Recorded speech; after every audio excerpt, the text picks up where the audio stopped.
This might be the most elegant vanilla fragrance that I've tried in a very long time. It's warm, creamy, a little boozy, but effortlessly luxurious. It smells like the original Libra, but it's softer, smoother, and honestly way more addictive. And this is YSL Libre Vanille Couture. Hey Lars, welcome to my channel. So today's video is all about this limited edition fragrance from YSL. This is the Libre Vanille Couture, which takes on the original Libre DNA and wraps it in golden vanilla and amber. So if you love fragrances that are feminine, comforting, and chic, this is definitely the fragrance review that you need to be watching. So Libre Vanille Couture opens up with this super soft powdery blend of bourbon vanilla and orange blossom, with a touch of lavender that gives it that very familiar YSL identity. Where the original can feel quite bold and sharp, this one is silky smooth and creamy with ambery notes and slight boozy notes from the rum. As it develops, it becomes warmer and rounder. The amber vanilla caviar accord adds this really beautiful depth, while the floral stays quite airy enough to keep it very well balanced. It's sweet, but in a refined and grown-up way.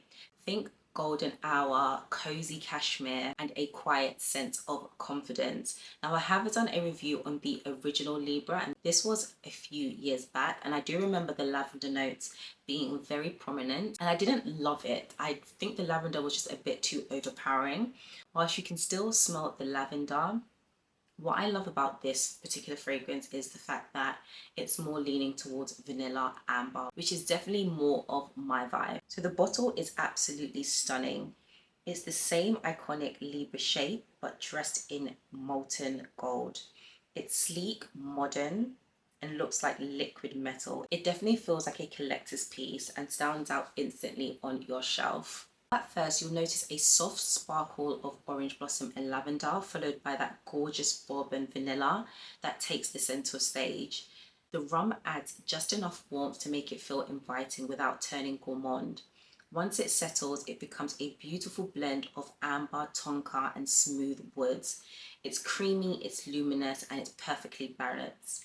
What I love most about this fragrance is that it's not a vanilla bomb fragrance.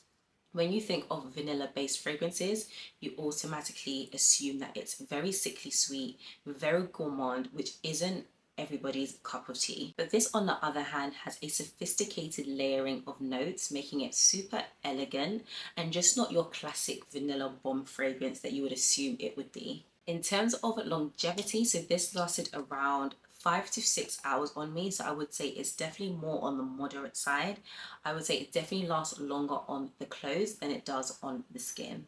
Do take that with a pinch of salt, because fragrances are all dependent on your body chemistry, the weather, whether you're wearing a lotion or you aren't wearing a lotion, a scented lotion, an unscented lotion. So many different factors can affect the longevity of a fragrance. So do bear that in mind. When I was trying out this fragrance, I definitely went with an unscented lotion just because I wanted to make sure that I was really getting the true feel of how long this fragrance lasted on my skin. It starts off with a noticeable presence, and then it dries down into a warm, intimate scent bubble.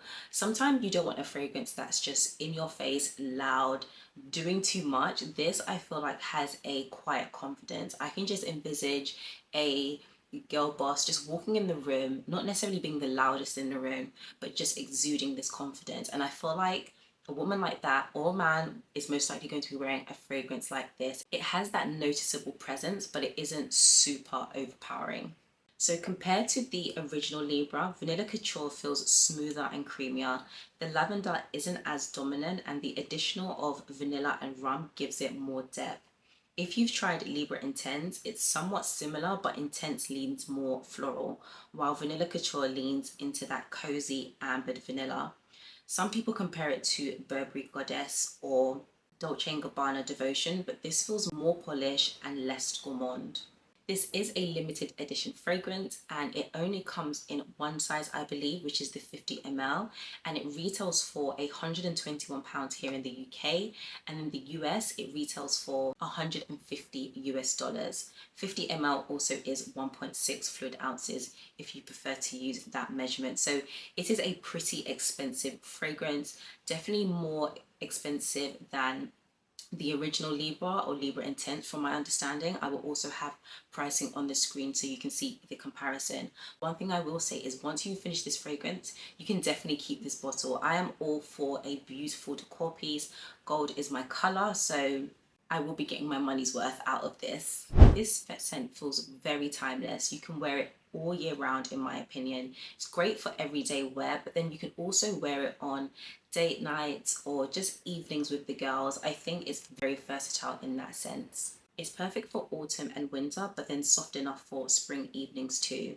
There's something about this that feels very wedding day appropriate. I have been to a few weddings this year, and so had this fragrance come out, this would definitely be the sort of fragrance that I would wear. It's not overpowering, but it's definitely noticeable. So if the original Libra is your boss energy fragrance, Vanilla Couture is your soft romantic side. Think silky dress, glowy makeup, and just candlelit dinners. So overall, YSL Libra Vanilla Couture, such a mouthful, I would say is a more refined version of the original Libra. It takes the boldness of the original, but then it softens into something more creamy and cozy and slightly boozy as well. If you love vanilla fragrances but want to smell expensive and not too gourmand, this will be your home girl. You will absolutely love this fragrance. It definitely smells more on the expensive side. It doesn't smell too sugary, too sickly sweet, or too gourmand like I previously said. This is definitely worth checking out if that sounds like your vibe. So would I say it's an essential if you own the Libra Intense? Most definitely not. I think you can pick between the two. They're definitely similar, but Vanilla Couture definitely seems more creamy, smoother, and more sensual. So that's my thoughts on the new YSL limited edition fragrance. This was sent to me by YSL, but all opinions are my own. I definitely am really intrigued to see what else they come out with. But in the meantime, let me know in the comments if this is a fragrance that you love, if you hate, if you've seen it, if you've not smelt it. Based on this review, would you go out and purchase this quite expensive fragrance? So do let me know in the comments. But thank you all so much for watching, and I'll see you all in my next video. Bye guys.